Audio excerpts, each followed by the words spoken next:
gonna stand up, take my people with me. Together we are going to a brand new home.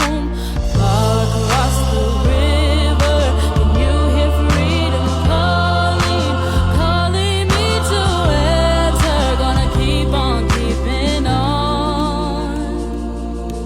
Então, no caso do fascismo, nós temos um representante brasileiro, que é a Ação Integralista Brasileira, chamada de AIB, o fascismo brasileiro, liderada por um senhor chamado Plínio Salgado. Então ele copia exatamente o modelo do Mussolini, né? Fardamento, símbolo. No caso do Brasil, o símbolo era uma letra grega maiúscula, letra sigma, a mesma letra que vocês usam para fazer somatória, né?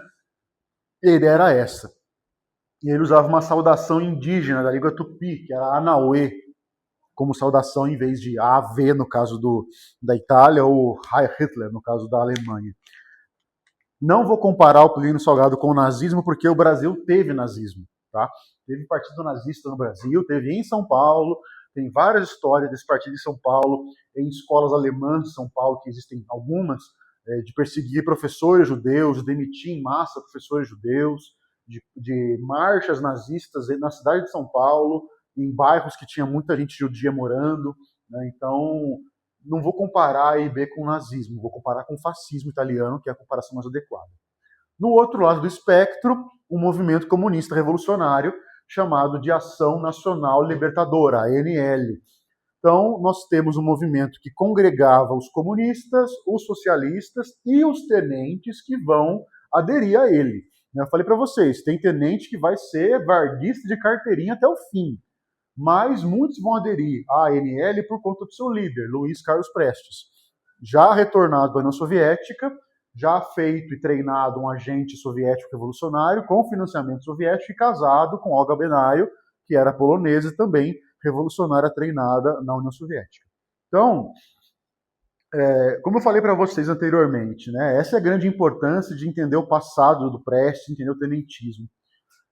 Se vocês quiserem ouvir da boca de alguém que viveu essa época o que significava ser comunista nessa época, para você entender o pavor e o porquê do pavor de quem não era comunista com o comunismo, ouça e veja a entrevista do Luiz Carlos Prestes no Roda Viva da Cultura no YouTube. Você vai entender o que eles queriam, e como que eles queriam fazer, e qual era a estrutura por trás, e como isso era viável na época. Existia uma superpotência no mundo que era comunista, e ela financiava essa galera. Não é que nem falar hoje, sou comunista, coitado, deve ficar levantando bandeirinha lá pro PCO e PSTU na Praça Afonso Pena, ou na Praça do Sapo. Não, hoje em dia está uma coisa mais distante, mas quando existia a União Soviética, ele era uma potência, é outra parada, o que eles queriam era outra parada. Ouça da boca do Prestes, não da minha, se quiser ouvir. Né? Então a ANL vai montar, como toda boa entidade comunista, uma revolução. Essa revolução entrou para a história com o nome de Intentona Comunista, em 1935. Intentona é uma palavra que está usada aqui para eufemizar a revolução. Então, intentona significa algo como aquilo que foi tentado, aquilo que tentou se fazer com muita vontade, mas não se conseguiu. Né? Ficou só na intenção. Então, a impressão que passa é essa, mas não é a realidade, porque essa revolta foi importantíssima, não só para o movimento comunista, mas porque ela teve repercussões no Brasil que foram bastante grandes. Então, a Intentona Comunista ela foi uma tentativa de golpe de Estado da ANL, que começou na região Nordeste e na capital ao mesmo tempo, no Rio Grande do Norte, Pernambuco e Rio de Janeiro. A repressão do governo foi bastante grande e bastante grave. O governo decreta estado de sítio, que eu falei para você anteriormente, que era o segundo estado de intervenção federal mais radical que existe, e depois estado de guerra. E durante o estado de guerra, amigão, não vale nada da Constituição, não vale nada do direito civil, direito penal, vale o que o comando de guerra dizer que vale. Então, nesse contexto, Vargas conseguiu varrer os caras da revolta, prendeu a Olga, prendeu o Prestes, né? A Olga depois ela é deportada, porque ela era polonesa, estava aqui no Brasil ilegalmente. O Prestes era brasileiro, ele fugiu em 27 para a Bolívia com os tenentes. E foi para a União Soviética também, meio na maracutaia. Então ele volta para cá por terra, não para o aeroporto. E a Olga também vem junto, por rio. Era muito comum na fronteira do norte do Brasil, nordeste do Brasil, sobretudo nos anos 50 e 60, depois que Cuba vira comunista, era muito comum os caras saírem do Brasil e entrarem por rios do norte e nordeste. O Prestes entrou por terra. Então a Olga não teve que se apresentar para o Brasil como um imigrante ou como turista. Ela não tinha visto, não tinha autorização, ninguém sabia que ela estava aqui. Quando prendem ela e veem que ela é polonesa, deportam. O problema é, 36, 37, já é o pré-Segunda Guerra Mundial. E a Olga, além de polonesa, era judia. Então, quando ela volta para a Polônia está sob ocupação nazista. Então, ela foi enviada para um campo de concentração. E ela estava grávida. Né? A filha dos dois sobreviveu, é uma historiadora, se não me engano, chama Anitta. E ela nasceu no campo de concentração. Depois o Prestes foi lá visitar o campo. Ela foi morta lá, né? Ela foi assassinada naquelas câmaras de execução e queimada num forno. O Prestes foi lá ver o forno e tal, né? Agora, para te falar uma coisa interessante, né? Se algum sujeito pegasse tua esposa e mandasse pro Hitler matar, alguma coisa no mundo faria você apoiar ele depois? Pensa um pouquinho nisso, né? Não é só matar, é torturar até a morte num campo de extermínio nazista, grávida da sua filha. Alguma coisa no mundo faria você apoiar ele depois? Então, o Getúlio Vargas se elegeu em 1950 com uma pessoa importantíssima em cima do palco, Luiz Carlos Prestes. Ele levantou a mão dele e pediu voto para ele, toda a esquerda apoiou o Vargas em 50. Por que que ele fez isso? Né? Como que a política... Como é que o cara consegue ter estômago para fazer isso? Veja o Roda Viva com ele que ele explica isso lá. Não sei se vai te convencer como a mim também não convenceu, mas ele explica lá. Né? Bom, o fato é, a intentona comunista ela começou um estado de perseguição aos comunistas no Brasil, e a Lei de Segurança Nacional de 35 foi a grande legislação que o Vargas usou para combater o comunismo e para combater o liberalismo da Constituição de 34. Então, por isso que eu te falei, a vigência dela foi a mais curta da história, porque na prática ela é interrompida pela Lei de Segurança Nacional. Tá? Bom, e aí o último ponto do governo indireto é, em 37, nos meses de setembro a novembro, uma conspiração que vai desembocar num autogolpe que o Vargas faz, que é o chamado Plano Cohen. Então, o que era o Plano Cohen? Estourou na mídia um escândalo que foi descoberto de infiltração comunista dentro do governo e de uma iminente revolução comunista. Haviam eleições marcadas para aquele ano e Vargas não era candidato. Então Vargas ia sair do poder, ao que tudo indicava. Né? Como a intentona comunista aconteceu, e os caras chegaram a tomar o governo do Rio Grande do Norte, do Ceará, a população tinha já uma memória de uma revolta comunista nessa escala. E também aqui a gente está às vésperas da Segunda Guerra Mundial. Então, em matéria de contexto mundial, o comunismo, assim como o fascismo e o nazismo, são ideologias que estão circulando por aí. Né? Então, o Plano Cohen seria essa a revelação de uma suposta conspiração comunista já em curso e já imparável dentro do governo. Só que, anos mais tarde, décadas mais tarde, alguns militares envolvidos nessa conspiração, eles confessaram que eles inventaram a conspiração, que não era real. Né? Então, por isso que eu coloquei desde o começo a suposta conspiração militar descoberta pelo Exército. O problema é, na época, todo mundo achava que era real, e até os anos 70 também achavam que era real. Então, o Congresso recebeu muito clamor popular. Pelo amor de Deus, Vargas, ajuda a gente de novo. Ah, mas eu não posso, porque vai acabar meu governo. Não vou ficar mais. Então, a ideia era mais ou menos essa, controlar o ânimo da população para ele conseguir usar desse terror comunista para criar uma plataforma para ele continuar no poder. Né?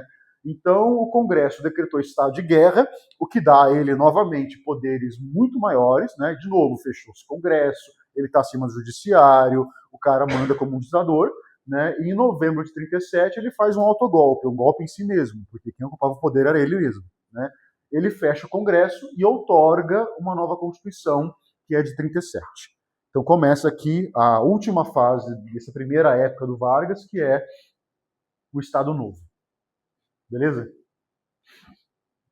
Então o Estado Novo ele vai de 37 a 45, e ele só vai acabar em 45 porque o contexto do final da Segunda Guerra Mundial foi desfavorável ao Vargas. Senão ele ia continuar por mais um tempão. Então, características. É uma ditadura. Autocracia é uma tipologia de governo que a gente pode utilizar como gênero da qual, por exemplo, a ditadura, a monarquia absolutista são espécies. Autocracia quer dizer o poder concentrado na figura de uma pessoa só, né? Ou de um grupo de pessoas apenas. Então, governo autocrático, que é até uma forma um pouco eufêmica de falar ditadura, né? Então, é ditadura. Sem partidos políticos, nenhum partido político existia, nem o do Vargas, ninguém tinha partido, não existia partido político, todos foram ilegais, comunista, fascista, não tem nenhum, nem o Vargas tinha partido. Sem Congresso Nacional, e aí o reforço àqueles ideais que para você agora não vai parecer novidade alguma, porque eu estou martelando nisso desde o começo da era Vargas. O fortalecimento do governo federal, quer dizer, uma estrutura centralista, centrípeta, certo? Isso vai enfraquecer o poder e a identidade estadual, ou seja, enfraquece a ideia federalista, que é uma ideia centrífuga, e isso vai se concretizar em eventos como, por exemplo, quando Vargas fez um grande comício onde ele queimou as bandeiras estaduais, dizendo que no Brasil haveria, dali em diante, uma só bandeira, a nacional. Então, querer diminuir as regionalidades, as identidades regionais, em favor de uma identidade nacional coesa, que seria a mesma identidade do norte ao sul do Brasil. Inclusive, é do Vargas a ideia de profissionalizar o futebol e o carnaval. Isso é uma tentativa também de criar uma cultura brasileira que una toda a nação de uma forma um pouco artificial, né? Acabamos de ter Copa do Mundo. Meu, o Brasil para, né? E nessa não, mas na última Copa, eu tive que andar por São Paulo durante os Jogos do Brasil. Meu Deus do céu, eu não estava acostumado. Eu vi ônibus circular de rua sem cortar caminho na contramão por dentro de posto de gasolina, por causa de jogo. É um negócio maluco, assim. A cidade parou, travou, caos. Eu queria muito parar o carro e ficar quieto, mas enfim, estava com uma pessoa que não podia deixar de me fazer andar no trânsito, então, nossa, foi insuportável. Nessa Copa eu já, como os horários foram diferentes também, estava em casa para todos os jogos. Mas assim, é uma coisa que para o Brasil. E não é uma coisa que foi orgânica. Os times de futebol, você pegar a história dos clubes, eles começaram como clubes, que nem tem o Termas do Vale, o Luso aqui em São José, né? Tinha o clube de regatas do Flamengo, por exemplo, que tinha um time de futebol que jogava no clube. E aí, a partir de uma profissionalização, os jogadores começam a ter competições um pouco mais nacionais. O rádio surge também na época e começa a transmitir. Né? Então, foi por apoio do governo e por ação do governo que o esporte futebol se tornou uma identidade nacional. Não foi tão importante até começarem as Copas que o Brasil ganhou. Né? A primeira foi 58, não lembro, ou 62. 58? Foi com o Pelé. Né? Então, as três primeiras com o Pelé, né? Só que aí a gente está falando já de uma época mais posterior. Mas, sobretudo, eu quero que vocês guardem essa ideia de construção artificial de uma identidade. E o carnaval também. Né? Então, quando você pensa em brasileiro fora do país, você pensa em quê? Futebol e carnaval. Né? Talvez alguém pense um pouquinho de bandidagem, droga e turismo sexual, mas isso não é a parte que a gente quer que seja relembrada. Né? Bom, então, a identidade nacional ela foi construída de uma maneira artificial para ela ser a mesma em todo o Brasil. Se você sair daqui do Vale do Paraíba e chegar em São Paulo, por exemplo, já vão te zoar. Eu, quando comecei a trabalhar em São Paulo, me zoavam por causa do meu sotaque. Só que assim, eu estou falando com vocês com o jeito que eu falo em São Paulo, não estou falando com vocês como eu falo normalmente, é automático para mim. Então perdi o R, perdi o R do Piraquara, aqui de São José, sotaque caipira que a gente tem. Né? Então lá me zoavam pra caramba, eu tive que aprender a falar paulistanês, a falar, tudo bem, meu, né? Vamos lá, moca, meu. A minha esposa, quando me conheceu, meu Deus do céu, me zoava tremendamente pela forma como eu falo. Então, se eu tiver aqui entre amigos, talvez eu consiga soltar o sotaque que eu realmente tenho, mas falando com vocês aqui agora, eu estou no modo artificial. Então, não quer dizer que o cara vai criar uma identidade nacional e não vai ter uma diferença regional mais. Se você for em Minas, não vai ter o cara fazendo queijo, pão de queijo, tocando mod de viola. Se for em Goiás, não vai ter corno. Se for no Nordeste, não vai ter frevo, não vai ter maracatu, não vai ter... Não quer dizer isso. Quer dizer que ele está criando um elemento de cultura que vai ser oferecido a todo o Brasil de maneira a esse elemento unificar todas as pessoas. Então, na hora da Copa do Mundo, cara, não importa se você é amazonense, paraibano, rondonense, paulista, você está torcendo pelo Brasil. Na hora do carnaval, você para assistir a televisão, Rio de Janeiro e São Paulo. Não tem desfile de escola de samba de Belo Horizonte, né? Da mesma forma que, talvez em bem menor escala, na época da festa de Parintins, lá no Amazonas, né, o pessoal do Sudeste, do Sul, para e olha para aquela festa, que é maravilhosa. Então, essas são moedas de identidade nacional que foram criadas artificialmente e distribuídas, certo? Bom, último ponto aqui, trabalhismo, vamos voltar a ele. O trabalhismo vai ser o nome que se dá à política do Vargas utilizar o trabalho como elemento econômico, social, para angariar apoio político, certo?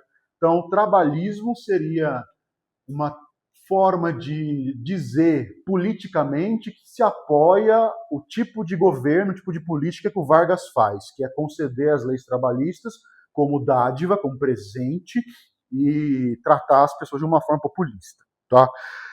Os sindicatos, como eu já falei, só existiam aqueles que eram reconhecidos pelo governo, e nós temos a concessão de direitos trabalhistas e previdenciários. O grande exemplo aqui, dá uma grifada na CLT, em 43,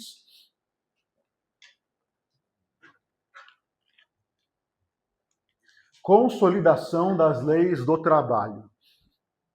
Então, o Brasil não tem um código de direito do trabalho, um código de direito processual do trabalho, como tem um código civil, código de processo civil, código penal, código de processo penal. Em seu lugar tem a CLT, consolidação das leis do trabalho. O nome é extremamente populista.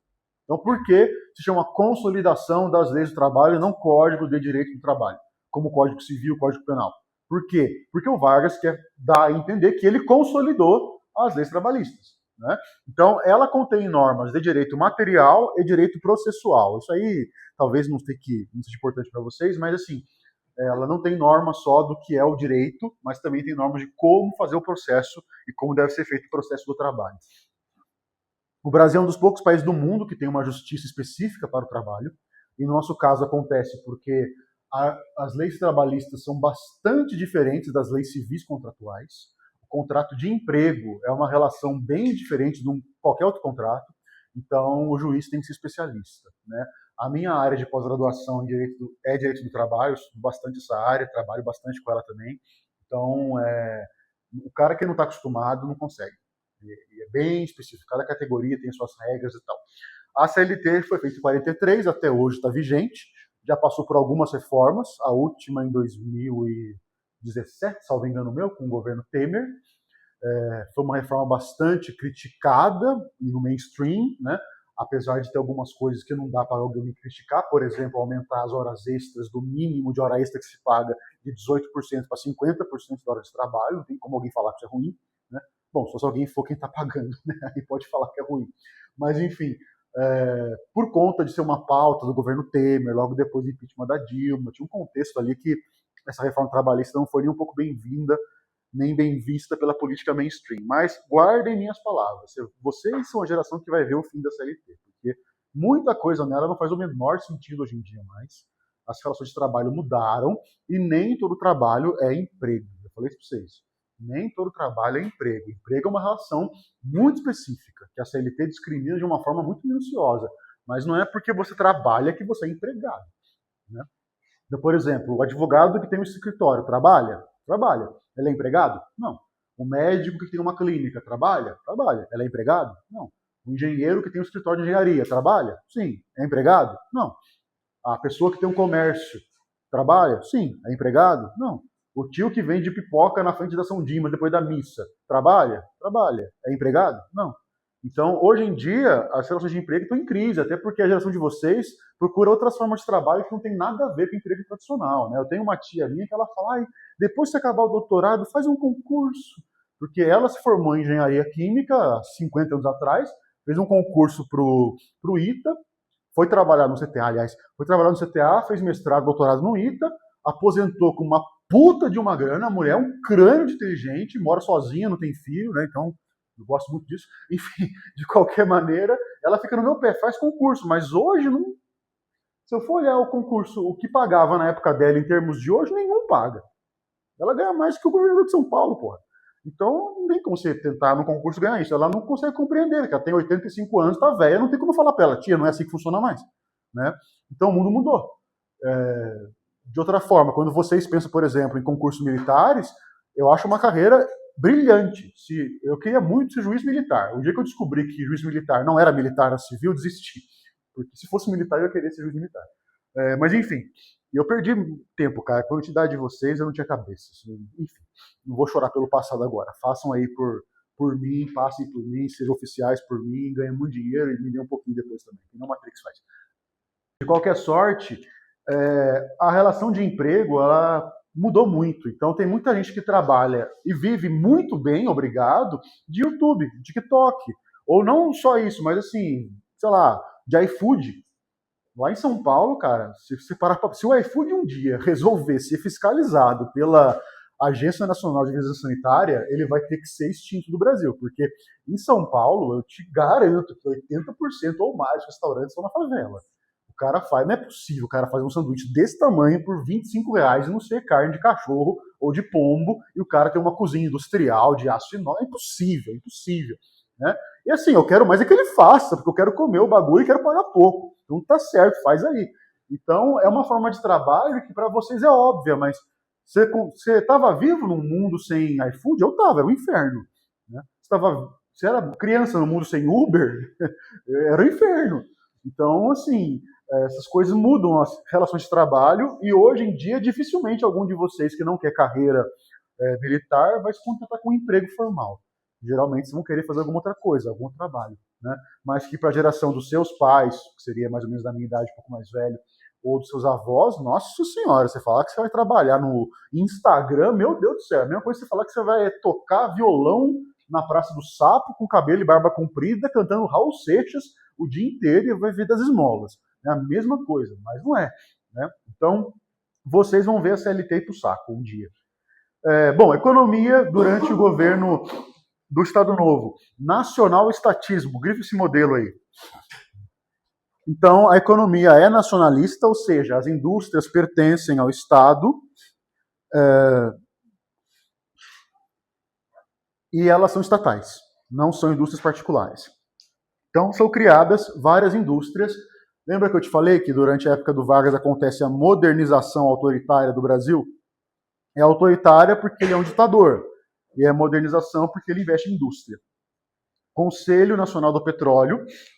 Muito embora o Brasil só vá reconhecer que tem petróleo no seu solo e começar a explorar nos anos 50, aqui ele só fazia importações, Companhia Siderúrgica Nacional e Companhia Vale do Rio Doce, da indústria pesada. A Vale até hoje existe, foi privatizada no governo Fernando Henrique, isso aí também é uma confusão, a gente pode falar amanhã se der tempo. Beleza? E aí vamos falar da polaca, a Constituição de 37. Bom, ela foi outorgada. Isso quer dizer que ela foi imposta por uma autoridade central, não foi votada, não foi discutida por Congresso, não foi aprovada por ninguém. Né? É a segunda da história do Brasil que teve essa forma de aprovação. A primeira foi qual mesmo? 24, de Dom Pedro I. Então, ela foi apelidada de polaca. Por quê? Porque na Polônia, na época, nós tínhamos um regime autoritário e tinha uma constituição que subsidiava esse regime, que é extremamente autoritária, e a brasileira parecia um pouco com ela. Não só em conteúdo, tá? Em conteúdo parecia bem pouco, mas em forma. Tá? Então, o que nós temos aqui? Eu coloquei bem pouquinha coisa, porque não é nenhuma novidade para vocês. Desde 30 o Brasil está assim. Estou te falando isso desde que começamos o tema. Né? Poderes concentrados no presidente. Fechamento do Congresso Nacional e das câmaras estaduais e locais. Judiciário subordinado ao executivo. Pergunta, alguma novidade aqui desde 30? Nenhuma, né? Por isso que eu defendo. Desde 30 é uma ditadura. Não tem nada novo aqui. Né? Polícia Especial, que é essa PE que está aí, e polícias estaduais têm autonomia. Isso quer dizer o quê? Você sabe quais são as hipóteses nas quais alguém pode ser preso no Brasil hoje? São duas apenas. Só para deixar mais fácil. Como é que alguém pode ser preso? Por que se prende alguém? Acho que seria melhor perguntar por quê. Por que alguém pode ser preso? Oi? Tá, você deu exemplo de crimes. Tudo bem, cometeu crime. Mas tudo bem, você matou alguém, você roubou de alguém. Ninguém ficou sabendo. Vão te prender? Então, como que se prende alguém no Brasil? Duas formas. Ou flagrante delito, ou sentença judicial. Mas no fim das contas, o que vai permanecer, o sujeito, nem todo mundo que está, aliás, a imensa maioria de quem está preso no Brasil não está numa prisão, está solto em casa. Então, quando você pega números estatísticos, aí você tem que saber disso, porque os números não vão falar isso para você. Eles vão estar com os termos técnicos lá e você que entenda. Então, preso não quer dizer que o cara está em regime fechado. A imensa maioria dos presos do Brasil não estão em regime fechado. Não estão na cadeia, não estão na prisão. Então, eu só posso prender você sob flagrante delito ou sentença judicial. O que acontece? Sou PM, estou na rua fazendo a ronda. Aí te vi matar alguém, te vi roubar alguém. Eu, PM, vi. O que eu vi tem fé pública. Quer dizer, não se discute. Chego lá e te falei, esteja preso. Está preso em flagrante. O que eu faço com você? Dou uns tapas na cara, jogo na cadeia, jogo a chave fora? Qual delegacia? De qual polícia? Militar? Civil. Por quê? Porque a polícia militar tem função apenas ostensiva e de patrulhamento. Quem faz investigação é a polícia civil. Então leva para um delegado da polícia civil. O delegado olha para a situação e vai pensar se ele relaxa o flagrante, quer dizer, solta o cara, ou se ele mantém o cara preso para esperar uma audiência de custódia com advogado, promotor e juiz, que tem que acontecer até 24 horas. Nessa audiência, ou o juiz fala que ele vai esperar o processo criminal correr contra ele em liberdade ou preso. Então o advogado vai querer que ele responda o processo em liberdade. A ferramenta que a gente usa para isso chama-se habeas corpus. E o promotor quer ver sangue, então ele vai querer que o cara seja preso, porque... Então, se o cara for esperar o processo correr preso, ele vai estar num centro de detenção provisória, CDP. Aqui em São José tem uma cadeia feminina e tem Taubaté, a cadeia dos famosos lá, né? Mas eu não conheço CDP aqui por perto. Deve ter, mas eu não conheço. Em São Paulo tem um bem grande, lá perto da minha casa. Por alguma razão que eu não conheço, né? Quando tem jogo do Corinthians, o chão treme, assim, de emoção. Né? Mas enfim, não sei dizer. Quando tem jogo do Palmeiras, do São Paulo, do Santos, silêncio. Se for jogo do Corinthians, treme. Né? Enfim. Você, além de morar em Jacareí, você é corintiano, porra, xerife, você tá de palhaçada. Enfim, por que eu tô falando tudo isso? O sujeito, ainda que ele seja, agora deixa eu falar certo, seja preso, ele vai ter um julgamento, ele vai ter uma investigação. A Polícia Civil vai abrir um inquérito, uma investigação sobre o crime, para identificar se houve crime, materialidade e quem cometeu, a autoria. E se for o cara, aí investiga, pega a investigação, leva no promotor. O promotor vai olhar e falar assim, bom, tem indícios para eu poder abrir um processo contra o cara. Se não tiver, zerou, solta o cara, acabou. Se o promotor abrir o processo, chama denúncia o processo que ele vai abrir. Denunciado é aquele que foi acusado criminalmente. Começa um processo onde o cara que cometeu o crime, por ser um ser humano, e está no nosso contrato social, tem que ser tratado com direito e dignidade. Então, por mais que o crime dele seja hediondo, ele tem direito a um julgamento justo. Tem direito a prestar defesa. Certo? Então vai ter a defesa, vai ter a audiência, até chegar numa sentença que vai acabar com a conversa. Aí o cara é preso ou é solto. Por que eu escutei tudo isso? Porque quando eu falo que polícia especial, que era a polícia política, e as estaduais têm autonomia, quer dizer que elas não precisam passar por todo esse processo. Pega o cara, joga na cadeia, pega a chave e joga no lixo. Acabou-se. Não tem direito de defesa. Então isso é um grande problema. Por quê? Eu posso pegar um estuprador de menores e prender assim, seria até mais rápido e mais justo? Posso. Mas eu posso pegar você também, que é petista, e botar no xilindró e falar, esteja preso, vai morrer aí. E o crime que você cometeu não é crime, é opinião. Não pode acontecer, certo? Por isso que é necessário, é um princípio dos direitos humanos, e é um princípio antiquíssimo do direito ocidental, você poder responder um crime, poder ter um processo, devido ao processo legal, direito de defesa, tá? Então, por isso que esse ponto aqui é importante, não subestime ele. Foram criados 2 órgãos também, depois disso, o DIP, anota aí, Departamento de Imprensa e Propaganda.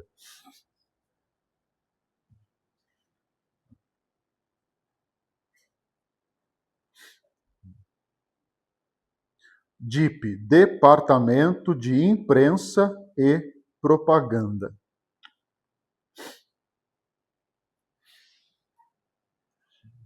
Então, esse departamento ele fazia a propaganda oficial do governo e a censura dos meios de comunicação. Era o DIP quem criava materiais didáticos para as escolas, que tinha lá Getúlio Vargas, o amigo das crianças. Era o DIP que criava propaganda política para o Vargas. Era ele que criava retratos para colocar na casa de todo mundo que quisesse. ou que não quisesse. Era ele que criava a propaganda para o Dia do Trabalhador, era ele que difundia a imagem populista do Vargas. Tinham programas em rádio feitos pelo DIP, por exemplo, A Hora do Brasil. Em Brasília, 19 horas, A Hora do Brasil. Programa que até hoje existe, tá? Com o nome de A Voz do Brasil. Então, todo dia passa na rádio. E toda a rádio, até hoje, é obrigada a parar a sua programação para tocar esse programa do governo. Até hoje. Teve uma vez, deve ter uns 15 anos isso, que a Jovem Pan se recusou a tocar esse programa. Aí, durante o período que seria do programa, eles ficaram repetindo em loop a seguinte frase: esse programa é uma criação fascista de um governo autoritário dos anos 30. O fato de ser até hoje obrigatório transmitir é um ultraje, é uma aberração, é um absurdo. Então nós nos recusamos a continuar com essa herança fascista e não vamos tocar nossa programação, mas também não vamos tocar deles. Isso durou um pouquinho de tempo, mas depois, enfim, qualquer rádio que você parar para ouvir 19 horas, está tocando essa porcaria até hoje. Então esse é o DIP, Departamento de Imprensa e Propaganda. E o DOPS, Departamento de Ordem Política e Social.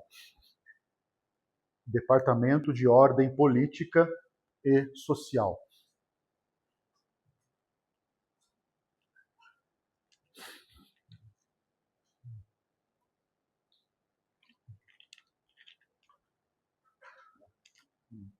Departamento de Ordem Política e Social.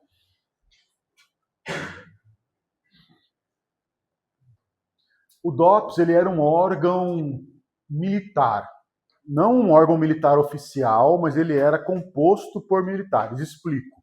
O DOPS se organizava em delegacias. Quem ocupava essas delegacias eram policiais militares ou policial especial, que não tem hoje mais, mas na época era polícia política.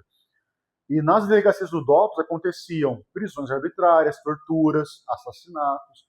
Então, coisa que, assim, o pessoal foca muito na ditadura militar como se ela fosse a única da história do Brasil. Não estou diminuindo o que aconteceu lá em matéria de direitos humanos e de matéria de atentado aos direitos humanos.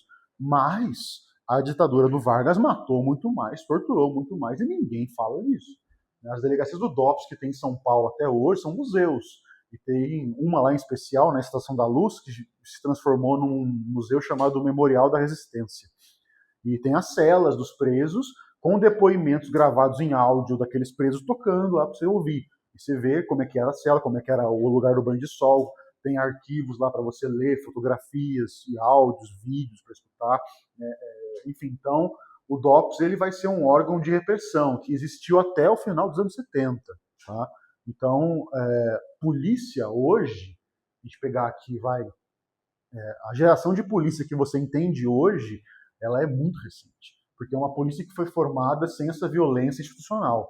Você pegar a polícia brasileira, não falando de São Paulo, estou falando de qualquer estado, dos anos 80, anos 90, começo dos anos 2000, é uma polícia mais violenta, porque ela foi formada por gente que estava nessa época do DOPS ou da ditadura militar. Então, hoje em dia, por exemplo, esses debates que tem lá de colocar câmera no corpo, ou então de o policial poder ou não poder filmar a operação como ele quiser e tal, esses debates existem porque mudou a geração. Porque se fosse antes, amigão, aí é tiro, porrada de bomba mesmo. É um negócio que não é uma questão de ser localizado na ditadura militar, é uma questão de ser uma prática autoritária no Brasil desde sempre, desde 1500. Não tinha polícia militar antes, mas tinha força pública, Guarda Nacional, qualquer coisa que o valha. Né? Mas essa questão de... Alguns chamam de tratamento humanizado, eu acho uma piada isso, porque você tem que tratar os seres humanos de uma forma educada sempre, não importa se a pessoa for um vagabundo ou não. Né? O vagabundo eu quero que ele se dane, mas eu quero que ele se dane dentro do direito que ele tem, garantido pela lei de defesa e devido ao processo legal. Né? Não importa que eu quero que ele se dane, e por isso os fins justificam os meios. Eu vou ficar batendo no cara, torturando o cara, isso daí são duas coisas diferentes. Né? Querer o resultado pela legalidade é uma coisa, querer o resultado a qualquer custo, você está sacrificando princípios. Então o DOPS tem essa questão, né? Foi a grande polícia que matou e perseguiu durante a época do Vargas. Matou e perseguiu quem? Opositores do regime, tanto liberais democratas quanto comunistas. Tá? Muito comunista morreu na mão dele, o que torna ainda mais difícil de explicar por que nos anos 50 os comunistas deram a mão para o Vargas para eleger ele, e por que até hoje a esquerda adora o Vargas. Mas enfim, isso aí são perguntas para daqui a pouco. Só para acabar aqui os nossos últimos segundos antes do intervalo, 38, a intentona integralista. O Vargas fechou todos os partidos, inclusive a e B, o integralismo. Então, teve uma tentativa bem picareta de golpe de Estado integralista que eu acho que nem eles levaram a sério. Porque os caras fizeram o golpe de Estado montado em bicicletas e chegaram de bicicleta na porta do Palácio da Guanabara para reivindicar alguma coisa. Parecia mais o passeio ciclístico do... Como é que chama aquele colégio aqui da Zona Norte, que é famoso? Cara, eu esqueci o nome. Colégio público aqui da Zona Norte. Perdeu o timing, acabou a piada. Mas enfim, vai ser mais um passeio ciclístico do que qualquer outra coisa. Mas houve isso aí nesse momento. E assim, o Vargas tinha características de governo dele que se aproximavam do fascismo. Sim. Dá para dizer que o Vargas era fascista? Não. Por quê? Ele é positivista. O que ele é está escrito há muito tempo. Ele próprio escreve, ele próprio fala. Ele é positivista. Quer entender Vargas? Vá ler Benjamin Constant e Borges de Medeiros. E vai ler Vargas. Vargas escreveu obras gigantescas. Tem uma que chama Nova Política do Brasil, que são 9 volumes, cada um dessa envergadura aqui, assim, onde ele fala do seu governo e do que ele pensa. Então é fácil estudar o que ele pensa, porque ele escreveu. Né? Então não é uma ditadura de direita, não é uma ditadura fascista. Muitas características positivistas coincidem com o fascismo, outras não. Né? Beleza? Brasil na Segunda Guerra Mundial. A Segunda Guerra Mundial foi um dos grandes motivos do governo Vargas, do Estado Novo, ter acabado. Então, Segunda Guerra Mundial, só para dar uma revisãozinha rápida para vocês também. Eric Hobsbawm, um historiador inglês já morto, ele morreu em 2012, é bem recente a morte dele. Ele escreveu uma obra, é um tipo de obra que eu gosto bastante, chama Manual. Não é uma obra de historiografia pesada, mas é um manual de divulgação científica. Então é para quem gosta de história, mas não é historiador e não quer ver um negócio pesado, conseguir entender melhor as coisas, sabe? Gosto muito de manual. Eu escrevi alguns também, quero ver se eu lembro de trazer para vocês amanhã aqui. De qualquer forma, Hobsbawm ele falava que a causa da Primeira Guerra Mundial não é uma causa só, tem várias. O contexto, o imperialismo, a questão de fronteiras, a questão nacionalista, enfim, ele é muito categórico ao falar. A causa da Segunda Guerra Mundial foi apenas uma, 2 pontos, Adolf Hitler. Ponto. Então a Segunda Guerra Mundial é uma consequência da Primeira. Né?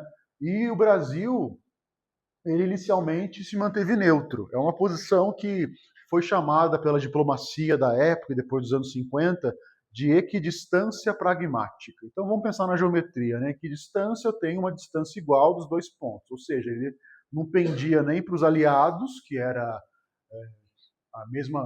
Os aliados da Primeira Guerra Mundial e da Segunda são os mesmos, tá? Os aliados da Primeira Guerra Mundial era a tríplice entente, não aliança. Então, Inglaterra, França, Rússia e Estados Unidos. Na Segunda Guerra só muda o nome da Rússia para a União Soviética, mas é a mesma coisa. E eles lutavam contra o eixo Itália, Alemanha, Japão. Né? Então o Brasil não estava pendendo nem para um lado nem para o outro, era uma equidistância, era pragmático, por quê? Isso, gostou do rebolado? Depois eu te ensino os movimentos. Então, por que pragmático? Porque o Brasil não namorava com nenhum dos 2 polos, o Brasil não flertava com nenhum dos 2 abertamente.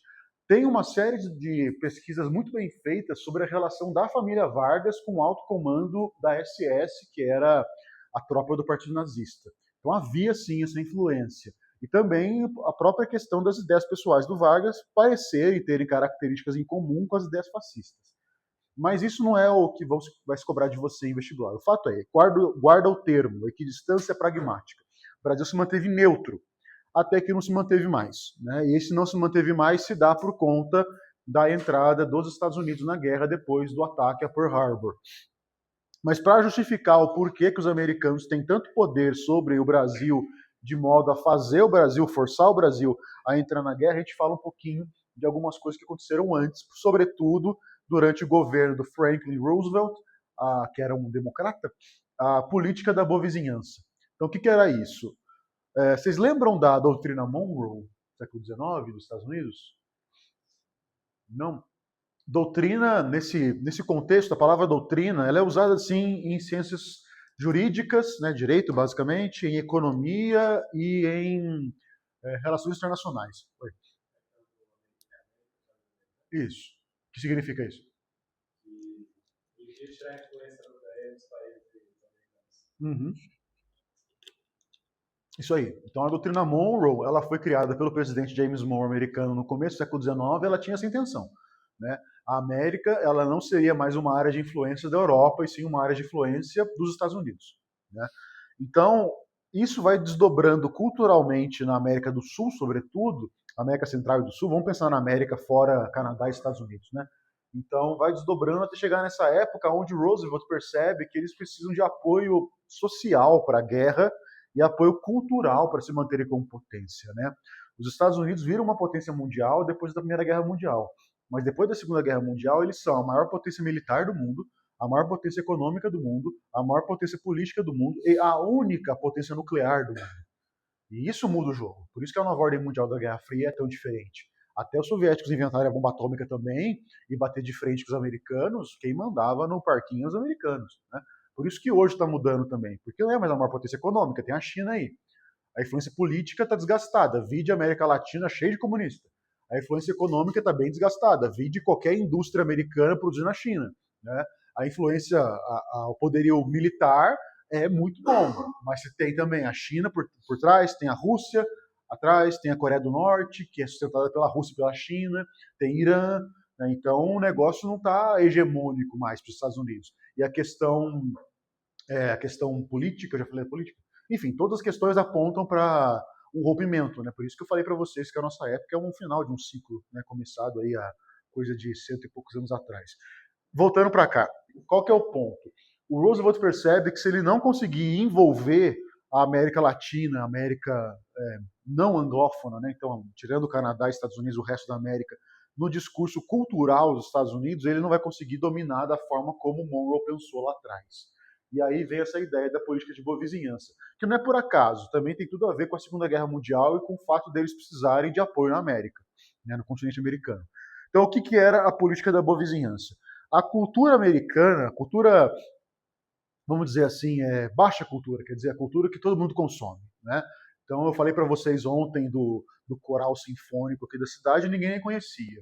Mas se, por exemplo, eu falar de alguma balada aí, eu não sei como é que faz 20 anos que eu não moro aqui, mas enfim, alguma balada famosa aí, todo mundo sabe. Então, quer dizer, estou falando dessa cultura, a cultura que todo mundo conhece, né? Então, a cultura americana passa a abrir espaço para elementos da cultura dos outros países latinos entrarem.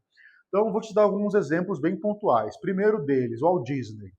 E o Walt Disney vai criar personagens brasileiros, latinos, nos seus desenhos. Zé Carioca é o nosso, né? E aí, enfim, tem um monte de animações, quadrinhos do Zé Carioca. Eu tenho alguns também, posso te mostrar. Mas a questão ele é assim, o estereótipo do que é o carioca. Malandrilson, fica dando golpe nos outros, né? Andando com terno e chapeuzinho de coco, e aí vai sambando na rua também com o Pato Donald, aí toma cachaça. Então, quer dizer, tudo aquilo que a gente detesta que chamem o brasileiro é o Zé Carioca, né? E aí passou 100 anos e inventaram lá aquela maldita arara azul chamada Tiago. Como é que chama o filme? Da arara azul? Rio, isso aí. Inventaram aquela maldita arara azul, então só o que conhece do Brasil agora continuou sendo isso, favela, né, e Rio de Janeiro. Enfim, de qualquer sorte, a ideia de criar um personagem brasileiro no panteão da Disney é aproximar a população daquele produto, né? Então a cultura americana dentro do Brasil ela fica mais palatável também. Se a gente olhar em volta aqui, quantos de vocês estão vestindo ou camisa com estampa americana, né? Vários, ou então algum tipo de objeto de moda que é tipicamente americano, como calça jeans, né? Então, assim, a cultura americana veio para devastar, né? Depois da Guerra Fria o negócio aumenta muito mais, mas tem que ter um início, né? E aqui a gente pode colocar um ponto bom de início. Outra artista importante é uma luso brasileira, nasceu em Portugal, mas viveu no Brasil a vida inteira, até ir para Califórnia, para Hollywood, né? Chamada Carmen Miranda. Então, é uma atriz, cantora, dançarina, que fez uma série de filmes muito importantes na história do cinema americano e que trouxe um pouco do Brasil para lá. Inclusive, tem um filme dela chamado That Night in Rio, que ele é o casal, né? A Carmen Miranda e quem quer que seja o cara que estava com ela, vem passar um tempo no Rio de Janeiro e tal, aquela coisa de mostrar paisagem muito bonita e tal, e eles se hospedam numa espelunca, num pulgueiro chamado Copacabana Palace, que dali em diante ficou famoso mundialmente, virou um puta de um hotel, né? A diária do quarto de empregada lá é 15 barão por noite, né? Então, é isso, a política da boa vizinhança ela vai abrir a cultura americana aos latinos e brasileiros e vai colocar dentro da cultura americana, que é massivamente divulgada, elementos da cultura desses povos latinos e brasileiros, né? Então, isso vai gerar uma identificação cultural maior e vai gerar também uma forma de apoio cultural, de aceitação cultural maior, tá? Em 42, o Brasil, por pressão dos Estados Unidos, rompe relações diplomáticas com o eixo era Itália, Alemanha, Japão, né? E declara guerra. Então vai acontecer uma série de coisas dentro do Brasil para mostrar que a perseguição a descendentes de alemães e italianos, por exemplo, acontece não só da boca para fora, mas de fato estamos em guerra contra eles. Por exemplo, o Palestra Itália, que era o time de futebol, mudou seu nome para Palmeiras, né? Sociedade Esportiva Palmeiras. Deve estar esperando o Mundial até hoje, mas isso é outra história. De qualquer sorte, também japoneses que vieram para cá numa onda de imigração do começo do século XX para a região do estado de São Paulo, que seria hoje equivalente à região do Alto Tietê, que é ali Mogi das Cruzes, Suzano, ali tem muita colônia japonesa agrícola. Esses caras começam a ser perseguidos também, porque o Brasil estava em guerra contra o Japão. Então, muita coisa... Aqui em São José, eu não sei se tem. Eu lembro que tem um, que é o Clube Orion, mas em São Paulo tem Kendikais. Isso aí na cultura japonesa é tipo um centro cultural de uma província. E a cidade de São Paulo é louca porque, imagina assim, o Brasil tem 26 estados e o DF, né, 27 estados. Imagina que o Japão tenha 50 estados, não sei, mas imagina que seja. Lá em São Paulo tem um centro cultural para cada província japonesa que existe. E elas têm as rivalidades umas com as outras, tem clubes de esporte, ping-pong, kendo, um monte de coisa, tem um monte de rivalidade umas com as outras, fazem festival, enfim, é um negócio assim bem da cultura interna daquele povo imigrante, né? Então, isso nessa época é reforçado, porque os caras são perseguidos. E o Brasil formou uma força militar para participar na Segunda Guerra Mundial. Na primeira, nós também participamos, o governo do Venceslau Braz, em 1914 a 18, isso está na Primeira República, eu falei para vocês ontem, e na segunda, a participação um pouco mais afetiva. Então, na Segunda Guerra Mundial é formada a FEB, Força Expedicionária Brasileira. Tinha um lema bem... Era engraçado, divertido na época, porque era uma cobra com um cigarro na boca, né? Por quê? O pessoal falava assim, o Brasil nunca vai entrar na guerra, só vai entrar o dia que a cobra fumar. E aí, como entrou, o símbolo era a cobra fumando, né? Então, enfim, era uma expressão da época que virou uma piadinha. E a FEB, ela organizou missões na Itália. Então, uma das batalhas mais importantes é a Batalha de Monte Castelo. Procura depois para você saber um pouco sobre ela. A batalha é bem interessante. Tem algumas comunas na Itália, que é o nome que se dá às regiões de cidades, que até hoje comemoram a libertação que a FEB fez. Muito embora nós aqui no Brasil não temos nem ideia do que aconteceu lá, né? Tem uma música do Renato Russo que chama Monte Castelo, também em homenagem a isso. Em 44, as tropas embarcam na Itália e vão auxiliar as tropas aliadas. O que acontece? Se eu fosse resumir para você em uma frase curta o que foi a Segunda Guerra Mundial, eu diria: a Segunda Guerra Mundial foi uma guerra entre as democracias liberais e as ditaduras totalitárias. Então, entre democracias e ditaduras. É claro que eu estou resumindo, e o fato da União Soviética estar no lado das democracias é uma coisa bastante contraditória, porque ela não era uma democracia, mas enfim, a frase ainda assim funciona. Então, uma guerra das democracias contra ditaduras totalitárias. O Brasil se aliou às democracias, mas o Brasil era uma ditadura. E as democracias ganharam a guerra. Entendeu? Aí fica uma coisa meio estranha para o Vargas. Quer dizer, fez todo o esforço nacional de guerra. Aí você pode imaginar propaganda, rádio, porque tem que ter gente se alistando para ir para fora, certo? Então tem a propaganda militar de alistamento gigantesca, né? E agora lutamos pela democracia na Europa contra ditaduras. Volta para cá, tem um ditador que só falta falar italiano para ser o Mussolini, né? Então fica um negócio meio estranho. Então o Vargas aí vai ter dificuldade de justificar a manutenção do governo dele e tem muitas pressões por redemocratização. Então ele marca eleições para o mesmo ano em que acabou a guerra, que é o ano de 45. Aqui vão surgir vários partidos políticos. Lembra que não tinha partido político nenhum no Brasil, né? Então Vou só falar aqui alguns que são importantes. Primeiro, o partido do Vargas, PTB, até hoje existe, Partido Trabalhista Brasileiro. É o partido que o Vargas fundou e que ele presidiu até sua morte e que até hoje existe. O PTB elegeu Paulo Maluf, por exemplo, durante os anos 90, final dos anos 80, no governo do Estado de São Paulo, cidade de São Paulo também, né? Enfim, outro partido, Partido Comunista do Brasil, né? Ou brasileiro, na verdade tem os dois, né? O Partido Comunista Brasileiro foi fundado em 1922, no contexto da Semana de Arte Moderna, inclusive isso não é coincidência, e aí depois ele é colocado na ilegalidade, vem grupos comunistas com Prestes, e aí todo mundo se junta agora para fundar o que eles chamam de partidão. Então o Partido Comunista Brasileiro é o partidão. Depois ele vai ter uma separação e vai fundar o PCdoB, o Partido Comunista do Brasil. Eu tive aula com um professor na USP chamado Lincoln Seco, ele é um dos caras que é fundador do PT, não sei o quê, e ele fala assim, o problema da esquerda é que ela sofre de meiose. Então você não pode discordar de alguma coisa ali que dividiu, montou outro partido. Então é isso, né? A esquerda sofre de meiose, por isso que vai dividindo o tempo todo, né? Não que na direita isso não aconteça também, que quando eu tive aula com ele na USP, acho que não existia direita no Brasil, então não tinha muito como ficar falando dos outros lados. De qualquer sorte, o último partido de direita que o Brasil teve antes dos movimentos da década de 2010, a UDN, União Democrática Nacional, era um partido que tinha uma propaganda, aliás, desculpa, uma linha ideológica, uma linha política alinhada com os Estados Unidos no contexto de Guerra Fria, e era uma política e era uma visão política muito liberal, democrática e considerada por aquele pessoal que era mais à esquerda, que foi quem escreveu a historiografia, de entreguista. Quer dizer, eles não queriam indústrias nacionais, queriam abrir o capital para todo mundo, abrir investimento estrangeiro, né? Isso foi encarado como entreguismo pelo pessoal trabalhista e maldito seja, você me contaminou. Pelo pessoal esquerdista e trabalhista. Então, os partidos se formaram e começavam a ter discussões eleitorais. Nesse meio do caminho, o Vargas não se candidatou à reeleição. Estava quietinho no canto dele.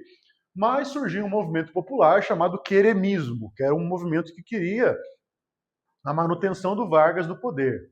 E esse movimento era um perigo, porque o Vargas era doido para continuar.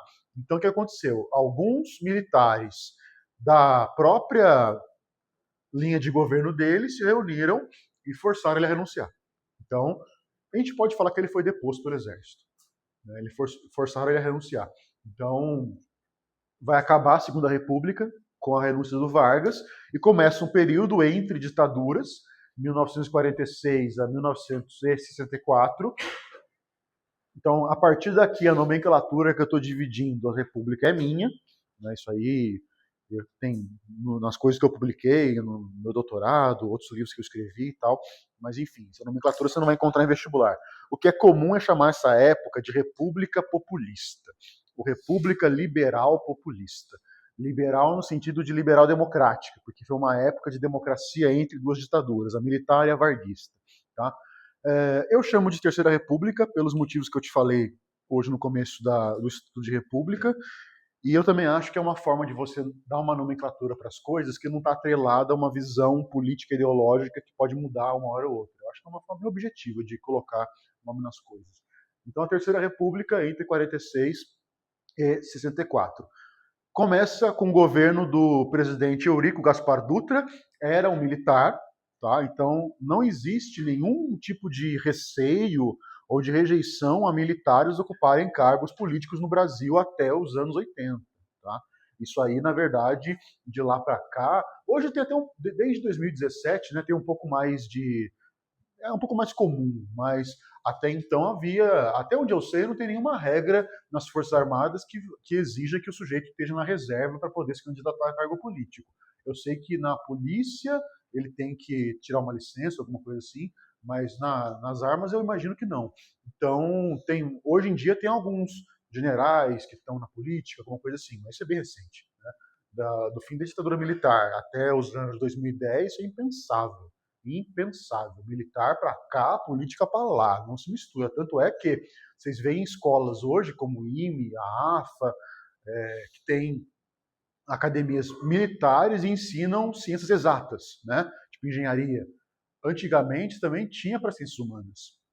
Que foi tão traumática assim, a questão da ditadura militar que isso acabou. Mas tinha. Tanto que o Exército tem historiografia, a Marinha tem historiografia, tem produção filosófica até hoje. Que ninguém conhece. Né? Talvez quando você entrar lá você conheça, mas tem. Né? Então, enfim, o Gaspar Dutra foi o primeiro presidente, né, o nome da rodovia que passa aqui na nossa cidade. Ele era um militar. Então, nós temos que atentar aqui para uma coisa específica, a data. 46 a 64. Esse é o começo da Guerra Fria. E pensando em termos políticos, pega a parte mais quente da Guerra Fria, que é os anos 60. Então a gente tem o que ali? Final de década de 40, 50 e 60. Revolução Chinesa, bomba atômica na União Soviética, Revolução Cubana, Guerra da Coreia. Então, assim, vários eventos acontecem de maneira a fortalecer o projeto comunista em matéria de mundo e a Guerra Fria ser uma coisa realmente neurótica. Então, é nesse contexto que está a Terceira República.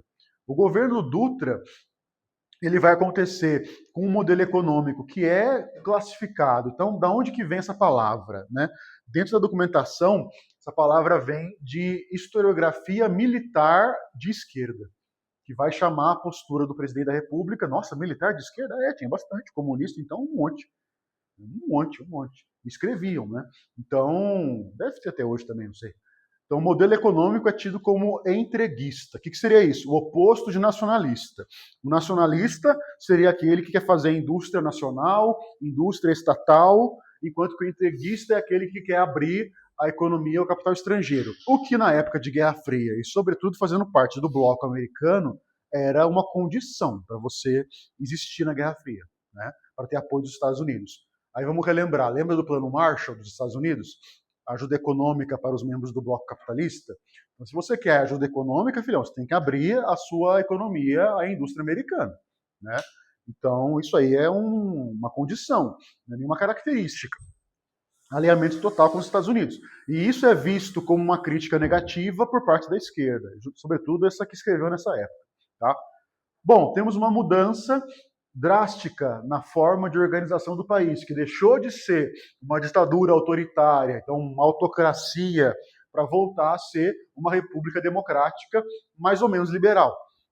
É dele aqui? Deixa eu botar esse trem aqui para não voar. Então, a Constituição de 46 ela é necessária justamente para poder marcar essa transição do Estado centralizador, centralista, autoritário do Vargas para um modelo liberal com os 3 poderes e eleições e tal. Então volta, se a gente for pensar, no fim das contas, né, podiam ter pegado a Constituição de 91, de 1891 e ressuscitado ela, que estava de bom tamanho já. Mas enfim, fazem uma nova sempre. Então o mandato presidencial de 5 anos, não 4. A nossa atual, que é de 88, ela previa 5 também. A mudança para 4 aconteceu em 96, salvo engano meu, foi uma emenda à Constituição, que permitiu a reeleição com a condição de que o mandato tivesse 4 e não 5 anos. Tá? Eleições separadas para vice. Dá uma grifada nesse detalhe aí. É um rodapézinho, mas é um negócio que vai dar problema. Então você podia votar para presidente de uma chapa e para vice-presidente de outra chapa. Saúde, meu filho. Deus abençoe. Então, imagine a situação, vamos colocar em termos de hoje, que alguém possa votar na chapa do Bolsonaro, qualquer que seja aí o personagem da família Bolsonaro que vai se candidatar à presidência, para presidente, e alguém da chapa do Lula para vice-presidente. Imagina um governo assim, não vai se conversar, né? E outra, o vice-presidente da República, nessa época não, mas até hoje tem uma e apenas uma função, que é substituir o presidente da República quando ele não estiver em Brasília. Ou se ele, por acaso, viajar para fora do país, ou se ele renunciar, morrer, for deposto. Então, você tem que ter uma identidade de ideias entre os dois. Né? Nessa época não era necessário, porque o vice-presidente tinha uma segunda função que ele não tem mais. Teve só nessa época, ele era presidente do Senado. Tá? Então, dava para a população a oportunidade de escolher o presidente do Senado. Era essa a justificativa. Mas deu pau, tá? De um governo de um presidente alinhado com os americanos, mais da direita, e um vice-presidente mais à esquerda, isso deu pau. É o final da época da Terceira República. Economia, plano SALT. SALT é uma sigla, não um verbo, tá? Então, S, saúde, A, de alimentação, T, de transporte, E, de energia. Então, é o mesmo blá, blá, blá que todo político fala a cada 2 anos para todo mundo, desde que o Brasil foi descoberto, né? Então, que vai melhorar a saúde, alimentação, transporte e energia. E ainda, depois de 500 anos, nenhum corno conseguiu, de fato, fazer alguma coisa que resolvesse o problema. Mas, enfim, escolhemos acreditar, né? Esse ano, talvez, escolhemos um corno que vai fazer isso dar certo. Esse plano, ele vai ser criado para durar durante o governo Dutra, então até acabar ali em 1950, e ele vai pensar numa intervenção na economia de uma maneira discreta e com auxílio de empréstimos estrangeiros. Um órgão internacional criado na Guerra Fria, que foi muito importante, sobretudo o Brasil foi muito dependente dele até os anos 2000, até o final de 90, começo de 2000, foi o FMI, Fundo Monetário Internacional. Era tipo um banco que funcionava em caráter mundial, que emprestava dinheiro e financiava dinheiro para países que precisavam. Então, o Brasil foi dependente do FMI durante bastante tempo. Tá? Bom, depois que o governo... Aliás, no final do governo Dutra, temos eleições. E aí, quem se candidata pela primeira vez na vida? Getúlio Vargas. Inclusive, a musiquinha de campanha dele era: pega o retrato do velho outra vez e bota no mesmo lugar. O sorriso do velhinho faz a gente trabalhar. O velhinho sendo Vargas. Então, o trabalhismo volta, agora com uma coisa que é bastante chocante, com o apoio da esquerda. Literal, apoio da esquerda mesmo. Prestes subir no palanque e fazer propaganda para ele. Como assim? Perseguiram tanto? O que acontece? O trabalhismo ele consegue encontrar na esquerda, sobretudo na esquerda sindicalista, um tipo de público que era o público que eles queriam cativar. Então a esquerda teve que se aliar ao Vargas e o Vargas teve que se aliar à esquerda para tornar o projeto viável. Então Vargas é eleito pela primeira vez em 51 e ele deveria governar por 5 anos, quer dizer, 51, 2, 3, 4, 5. Só que ele governou até 54. Então por quê? Porque ele se matou. Deu um tiro no coração e se matou. Também é uma forma bem estúpida de se matar. Mas enfim, política e economia do governo durante essa fase que alguns chamam de governo constitucional direto de Vargas, e, enfim.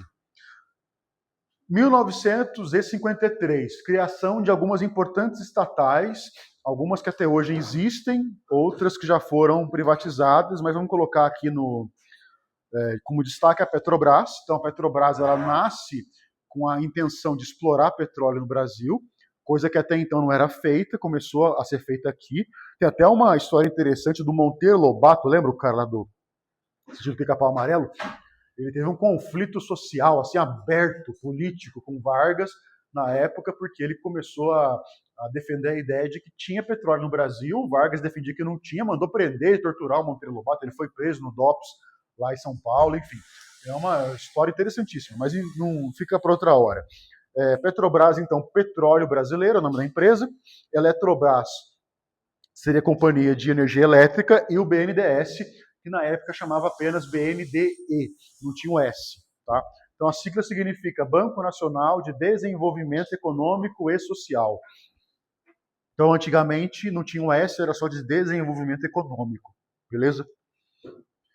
E aí volta o populismo. Só que estamos em plena Guerra Fria. O contexto histórico é outro.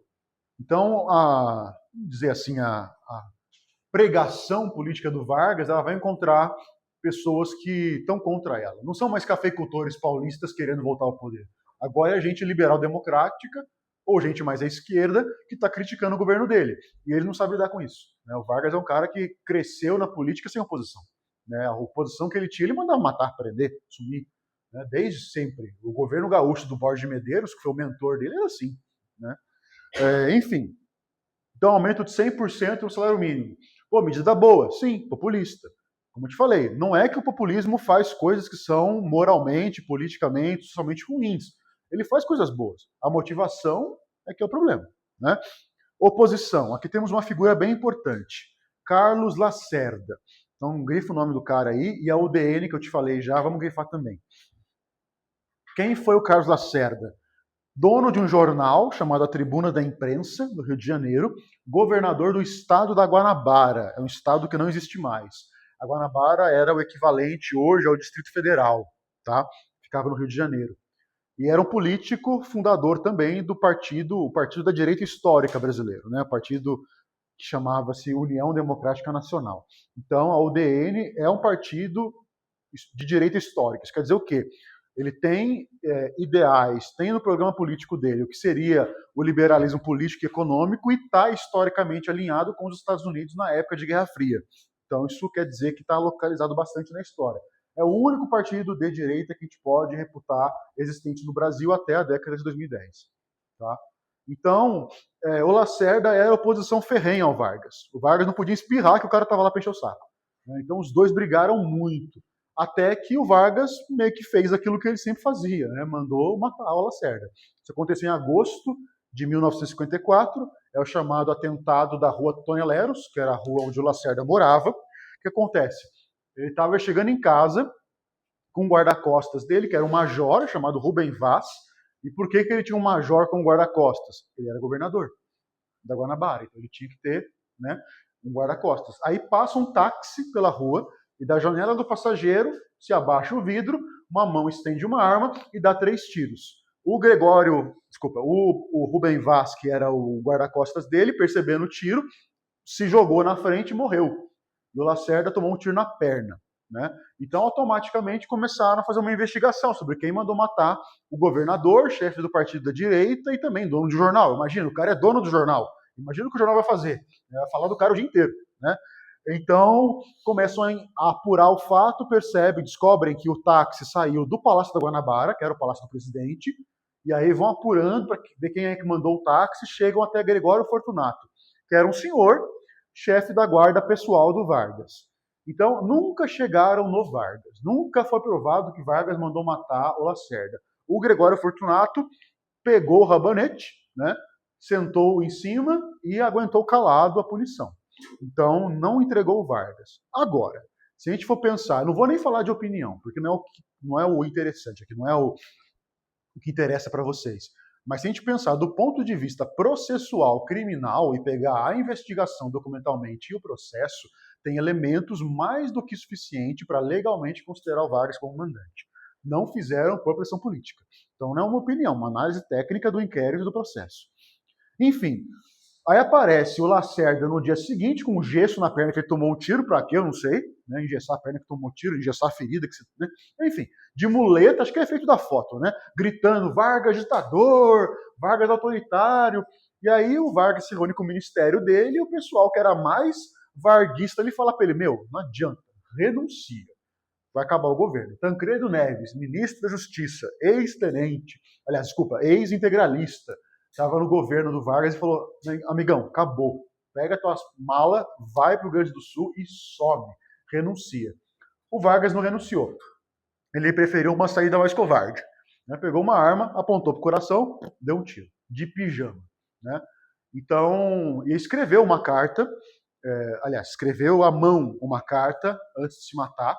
Essa carta existe, ela foi alterada quando foi divulgada, a original existe, está sob o poder do CPDOC-FGV, que é um centro de pesquisa da Fundação Getúlio Vargas, uma universidade fabulosa, para quem não conhece, e eles têm a carta escrita à mão, uma carta extremamente amarga, então o cara suicidou. Isso quer dizer o quê? O cara tinha problema de saúde mental, então uma oportunidade de discutir isso, que o Brasil perdeu e perde até hoje, e o cara tinha tendências suicidas, que é um problema também de saúde mental, que poderia ser discutido. Né? Mas não, ele foi glorificado como Marte. E até hoje é. Né? E aí, quando encontraram essa carta, viu-se que não era possível publicar isso na imprensa, porque ela era muito amarga. Então, a assessoria do governo Vargas criou uma carta baseada na original, datilografada, que é a que vocês encontram por aí na internet, em material didático e tal. A carta Testamento, que mobilizou intensamente a população do Brasil em torno do Vargas. Né? Então, alguns autores mais à esquerda falam que estava preparado um golpe para derrubar o Vargas e começar a ditadura militar, mas que o Vargas tirou a própria vida e com isso atrasou o golpe em 10 anos. Eu, pessoalmente, acho que é besteira, por algumas razões, mas a primeira é o contexto do golpe de 64 não tem nada a ver com o contexto de 54, e a segunda é, você está de novo glorificando uma pessoa doente, em vez de usar a oportunidade para discutir questões de saúde mental que interessam a todos, né? Então, de novo, glorificando e tratando como Marte a pessoa que estava doente. Enfim, isso vai ser um grande evento da época e o vice-presidente vai ter que assumir, e essa transição para uma eleição e um próximo governo não é nem um pouco tranquila. A gente fala disso amanhã, beleza? Então é isso aí, gente. Obrigado.